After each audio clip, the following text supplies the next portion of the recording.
आप सभी ने जिन प्रश्नों को रखा, संध्या के उपरांत डॉक्टर नवाब सिंह आर्य जी ने बताया कि ईश्वर निराकार है और हमें बेसिक बातें करनी चाहिए। स्थूल शरीर और ये सब बेसिक बातें ही हैं। निराकार, अब हम निराकार को ध्यान देंगे, निराकार को कैसे जाने, कैसे लाभ लें। बस जिसने तस्वीर देख ली उसको भगवान मान लिया, वो तो तस्वीर को देख लेगा, और जो निराकार को देख रहा वो कैसे लाभ लेता है, ध्यान पूर्वक सुने, उसको लाभ कैसे मिलता है। हमें भूख लगती है, बोलो आकार कितना बड़ा है भूख का, क्रोध का कितना बड़ा आकार है, लेकिन पता चल जाता है थोड़े दिनों बाद क्रोध का, ठीक है।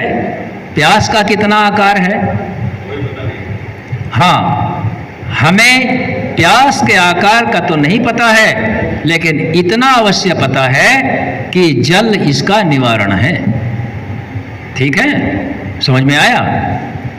क्योंकि प्यास एक गुण है और गुणी जल है, समझ में आया।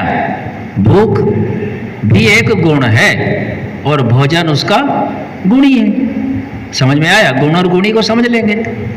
ऐसे ही हमें कई परेशानी में है। अभी नहीं, प्रश्न बाद में रखें, प्रश्न बाद में करेंगे, अभी पहले समझ लेंगे, आपका उत्तर इसी में आ जाएगा। थोड़ी धैर्य रखें। गुणी का आभास करा देता है। अब हम जो जानना चाह रहे हैं कि निराकार, अब ये बताओ मन में दुख होता है, क्या होता है, अरे दुख होता है कि नहीं होता, बोलो हाँ के ना, होता है। और वो दुख दिखाई देता है, दुख दिखाई, लेकिन चेहरे के ऊपर अप्रसन्नता होती है। अच्छा ये बताओ, जो प्रसन्नता होती है, प्रसन्नता दिखाई देती है, अरे चेहरे पे साफ झलकती है प्रसन्नता, तो चेहरे पे झलकती नहीं झलकती। अब निराकार और साकार में अंतर करना है। हम जंगल में जा रहे हैं, अंधेरी रात है, जानवरों का भी खतरा है, जाना जरूरी है, अकेले हैं शरीर से। क्या कभी व्यक्ति अकेला होता है? जरा फटाफट गिनाते हैं उसके साथ क्या क्या होता है। अमृत आर्य, मनुष्य के साथ क्या क्या होता है। माइक ले लेंगे, माइक दो जी, आगे को पूछा दो, क्या क्या होता है मनुष्य के साथ। अरे अमृत को दे दो, जल्दी जल्दी गिनाओ।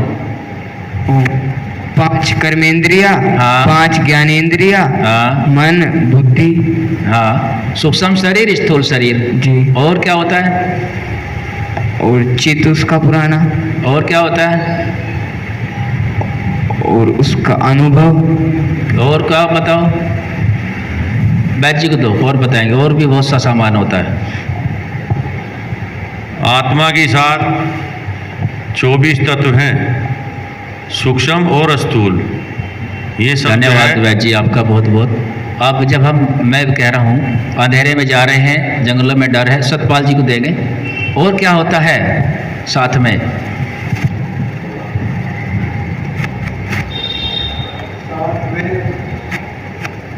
कोई बात नहीं, चलो रख दो।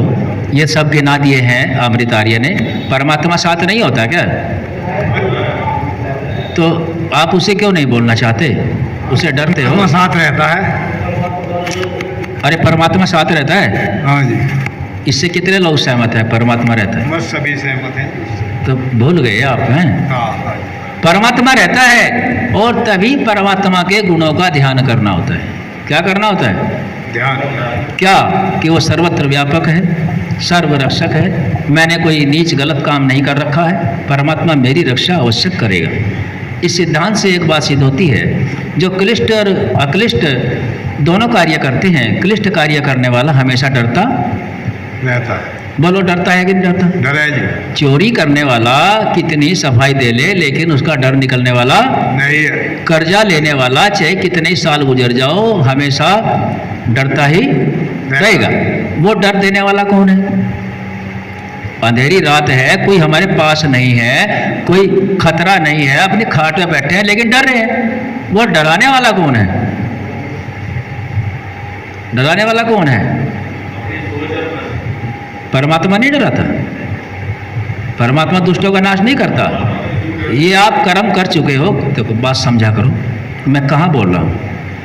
क्या परमात्मा, ये मैं निराकार को समझा रहा हूँ ताकि आप निराकार को समझ के कल्याण अपना कर सको। खेत में जा रहे हैं, काम कर रहे हैं, हमें किसी से दुश्मनी नहीं है, सांप से नहीं है, किसी चोर डाकू से नहीं है, और हमने परमात्मा का ध्यान कर लिया तो डर निकलेगा कि बढ़ेगा? और हमारे अंदर कोई दोष नहीं है। मैं निराकार डॉक्टर नवाब सिंह आर्य जी के अनुसार उस पर प्रकाश डाल रहा हूँ। समझ में आया? तो है जी, आवाज नहीं आ रही? अभी रुकेंगे, मुझे पूरा करने दें। अभी नहीं पूछेंगे, अब प्रश्न रोक लेंगे। परमात्मा सर्वरक्षक है। उदाहरण से समझते हैं, पत्थर के अंदर कीड़ा है, वहाँ भी भोजन किसने दिया? सरकार ने भिजवाया, हमने भिजवाया, लेकिन वो व्यवस्था किसकी है? परमात्मा की है। अगला जो प्रश्न फिर कहते डॉक्टर साहब कहते थे कि अपना बेसिक बातें रखें। बेसिक ये आचार विचार व्यवहार की बातें रखें। ये यदि नहीं है तो समाज का ज्ञान ही बेकार है। अमृत आर्य ने बताया कि मन का स्वभाव शांत है। हम कर चुके चर्चा। मन जो है इसकी मूल स्थिति शांत होती है और कार्य करते वक्त ये चंचल हो जाता है। चंचलता से शांतता की ओर जाएंगे तभी हमारी विद्या की वृद्धि हो सकती है, क्योंकि मन का स्वभाव शांत ही है। मन के अंदर सत्वगुण प्रधान है, बुद्धि भी सत्वगुण प्रधान है, अहंकार भी सत्वगुण प्रधान है। और जब हम इसको प्रधान के रूप में मानने लगेंगे तब हमारी विद्या बढ़ने लगेगी। भूपेंद्र आर्य ने कहा कि समय पे आना चाहिए। यदि हम उस निराकार परमात्मा के सच्चे भक्त हैं तो हम समय की पूरी पालना करेंगे, क्योंकि जिस शरीर के लिए हम एडी चोटी एक करके भौतिकता में फंसे हुए हैं, ये शरीर सदा रहने वाला नहीं है। और जो आत्मा की सदा उन्नति होगी जन्म जन्मांतर, वो कभी मरने वाला नहीं है। इसका मतलब हमें अभी उस तत्व का ज्ञान हुआ नहीं है। हमें उसका ज्ञान विद्या से आगे चलकर करते रहें। आप सभी का कल्याण हो जाए, यही हम लोग चाहते हैं। और अशोक आर्य जी ने देशभक्ति का बहुत अच्छा भजन सुनाया। वो कहते हैं कि जिंदगी महान होती है, और 9वें नियम से कहा। 9वें नियम में लोगों ने अपनी जान की बाजी लगा दी। उन्हें क्या मिला? उनके पास क्या था? उनके पास वो निराकार परमात्मा था। अंदर से प्रसन्नता थी कि यदि हमारा बलिदान होगा तो 1000 लोगों के अंदर भावनाएं जागृत होंगी। उनके अंदर सच्चा ज्ञान था, और वो सच्चा ज्ञान देने वाला कौन था? वो ऋषि दयानंद ही तो था। आज के पंडित नहीं दे सकते इतना ज्ञान, 1000 मिलके भी नहीं दे सकते जितना अकेला ऋषि दे करके गया।